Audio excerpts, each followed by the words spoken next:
Olá pessoal, agora nós vamos falar sobre um tema bastante importante, uma revisão sobre as anastomoses porto-cavas.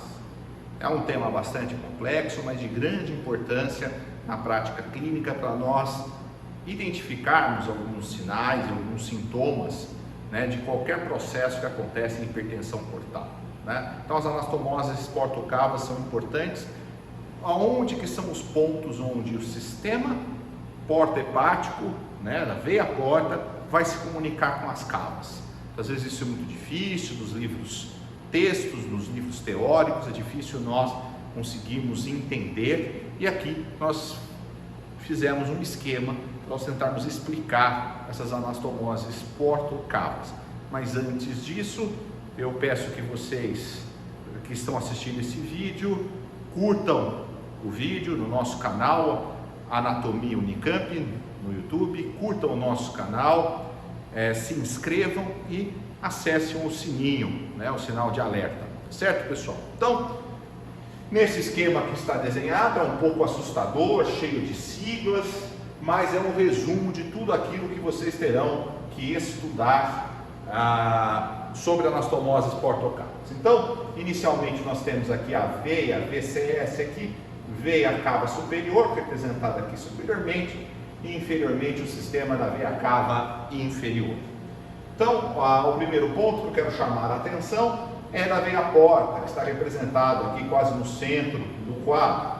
Então, nós temos a veia porta é formada pela confluência da veia mesentérica superior com a veia esplênica. Então, a confluência da veia mesentérica superior com a veia esplênica formam a veia porta.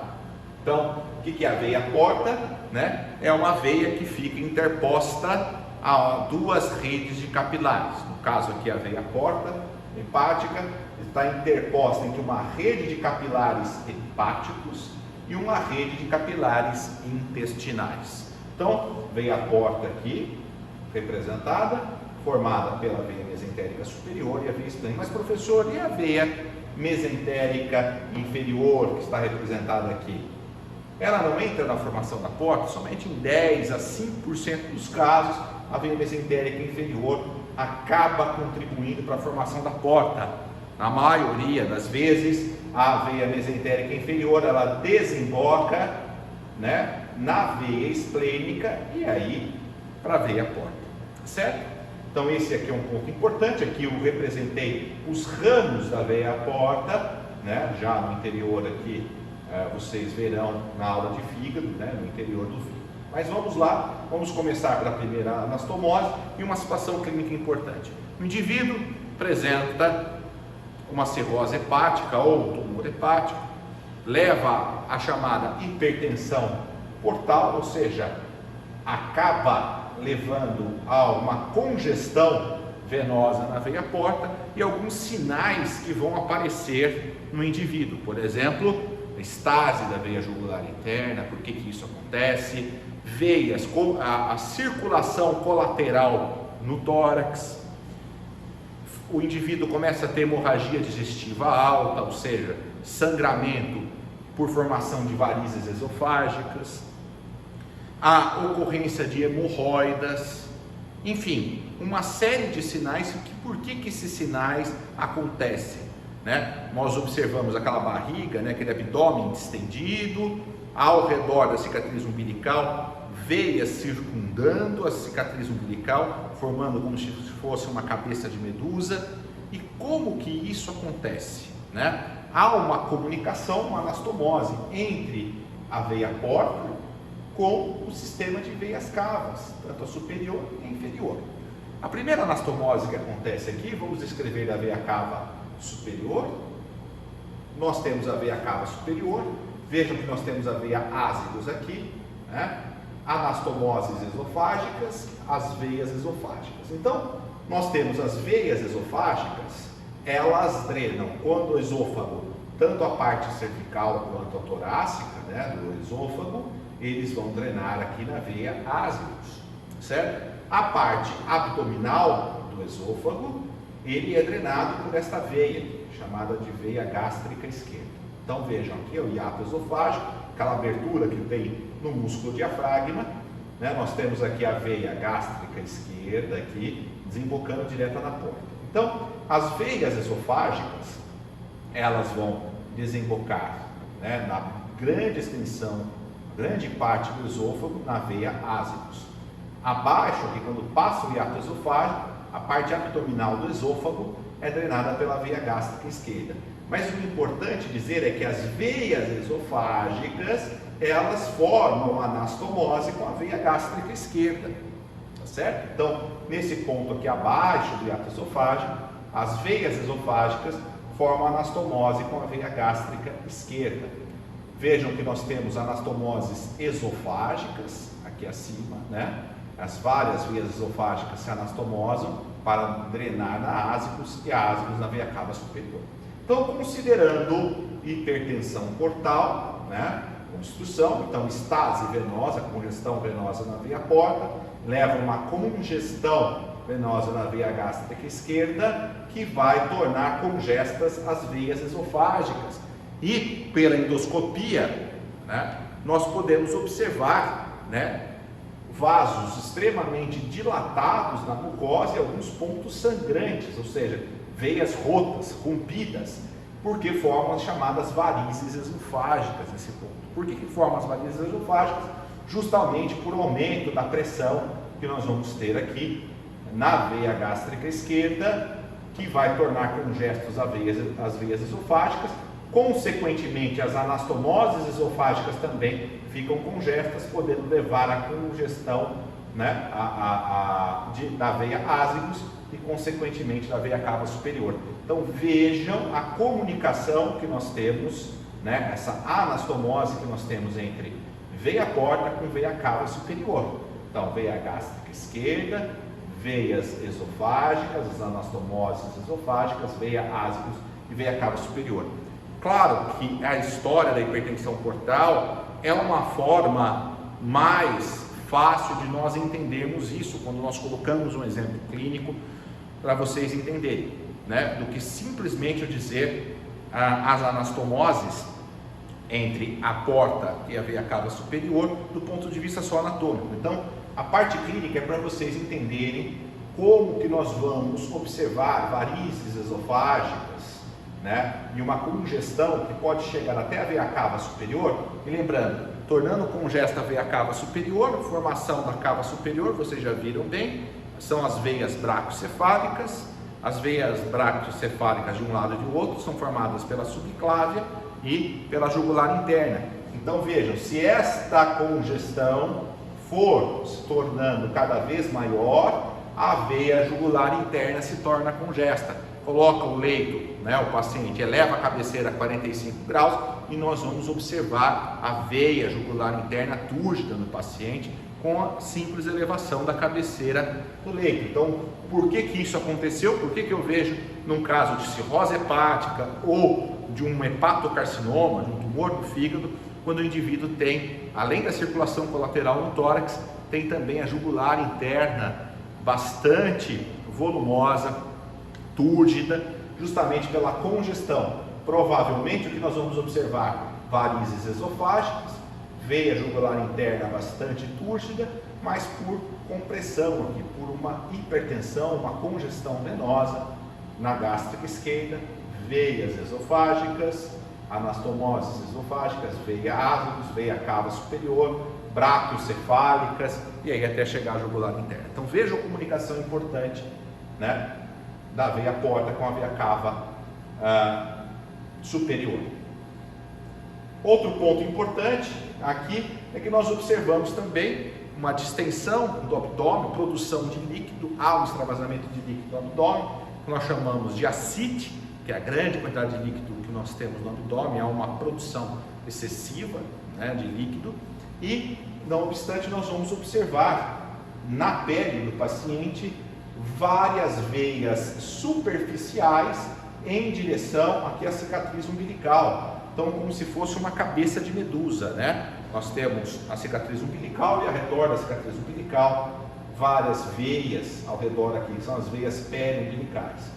O que nós temos? Nós temos as veias paraumbilicais que drenam na veia porta, existem anastomoses umbilicais, né, que vão se formar aqui ao redor da cicatriz umbilical, tá certo? São as veias periumbilicais. Temos as veias periumbilicais, drenam aqui para as veias, formam as anastomoses umbilicais, veias paraumbilicais drenando na porta. Então, hipertensão portal, congestão venosa nas veias paraumbilicais, nas anastomoses umbilicais, veias periumbilicais, e nós temos aqui ao redor da cicatriz umbilical também a chamada veia epigástrica superficial, né, que tanto de um lado quanto do outro, né, tanto a direita quanto a esquerda, aqui só estou representando aqui a direita, tá certo? Aqui só representando a direita para vocês, uma veia epigástrica superficial, então abaixo da cicatriz umbilical, ao redor da cicatriz umbilical, mas inferiormente,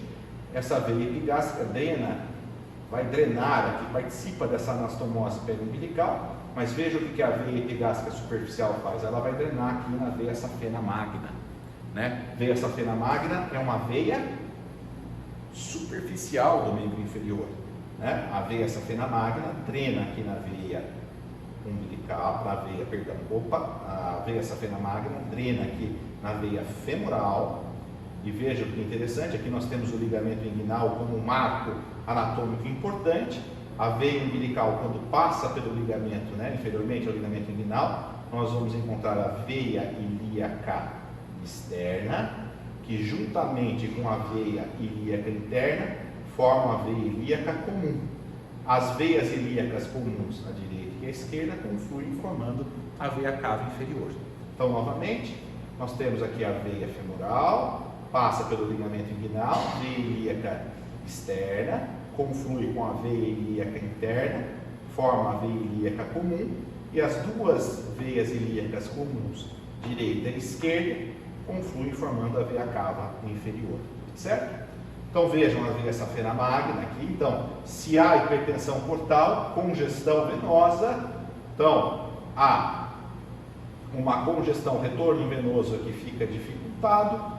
Então, esses vasos, essas veias periumbilicais se tornam congestas as anastomoses umbilicais, forma a cabeça de medusa, ou seja, vários vasos congestos, são as veias periumbilicais ao redor da cicatriz umbilical. A veia epigástrica superficial se torna congesta, visível na parte inferior da parede anterolateral do abdômen, atinge aqui a veia safena magna e nós vamos observar varizes na coxa do paciente, né? Nas coxas, tanto a direita quanto a esquerda. Então nós vamos observar varizes, né, nesta região aqui da safena magna por conta desta congestão venosa que acontece. Então veja, um outro ponto de anastomose importante da veia porta com a veia cava inferior, né? Com a veia cava inferior, anastomose que vai acontecer com as veias paraumbilicais, anastomoses umbilicais, veias periumbilicais, veia epigástrica superficial, veia safena magna, drenando para a veia femoral, veia ilíaca externa, veia ilíaca comum, que foi formada pela confluência da externa com a interna, veia cava inferior, certo? Então esse é um ponto importante. Nós vamos observar no paciente a cabeça de medusa aqui e varizes na região anterior da coxa, na região anteromedial da coxa, né? Esse é um ponto importante. Nesse ponto agora aqui, que eu vou demonstrar para vocês, nós temos a veia ilíaca comum esquerda, aqui nós temos a veia ilíaca interna, veia ilíaca externa. Vejam a veia mesentérica inferior, vejam os ramos da veia mesentérica inferior, os confluentes, né, da veia mesentérica inferior, confluentes da veia mesentérica inferior, veia cólica esquerda, veias sigmoides de 3 a 5, veia retal superior. Veia retal superior conflui para a veia mesentérica inferior. Vejam aqui a veia ilíaca interna e nós temos aqui a veia retal média e a veia retal inferior. a veia retal média e a veia retal inferior, elas ajudam a formar aqui a veia ilíaca interna, confluir a veia ilíaca interna. Mas vejam que elas formam anastomoses retais, anastomoses da veia retal média, veia retal inferior, com a veia retal superior. Então o sangue aqui acaba confluindo para a retal superior, veia mesentérica inferior, veia esplênica, veia porta. O que acontece nesse ponto aqui importante, isso é uma outra anastomose da veia porta com a veia mesentérica inferior. Como que se dá essa anastomose da veia porta com a veia cava inferior? Então, a anastomose entre a veia porta e a veia cava inferior. Então, dada pelas anastomoses retais da veia retal média, veia retal inferior e veia retal superior, drenando aqui para a veia mesentérica inferior, depois para a veia esplênica. Então, outro ponto de conexão entre porta e cava inferior. O que acontece numa hipertensão portal agora, nesse sentido agora, nesse retrato agora, da veia mesentérica inferior?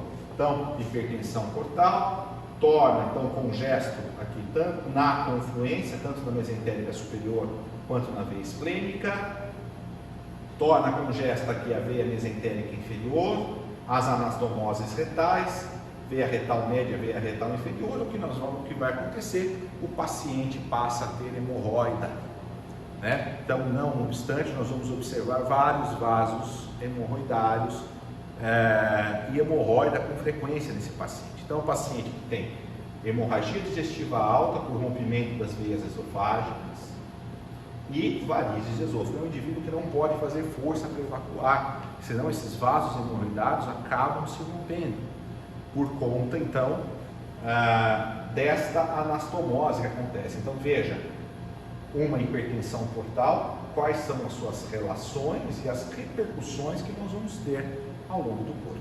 Então, este quadro aqui resume, né, as principais aqui anastomoses entre o sistema de veias cavas, superior e inferior, com a veia porta. Então, esse é um resumo bastante importante e as correlações clínicas vão partir se vocês conhecerem aonde estas veias irão confluir. Então, quais são os achados? Aqui são alguns dos aspectos principais desses achados. Então, veia jugular interna túrgida, varizes de esôfago, hemorragia digestiva alta, formação da cabeça de medusa, aquela circulação colateral na pele do abdômen, que nós observamos, varizes na coxa, formação de hemorroidas, no caso de hipertensão portal, no caso de cirrose, hipertensão portal por cirrose hepática, por hepatocarcinoma. Tá certo, pessoal? Então, esses são os pontos principais que vocês devem saber dessa aula.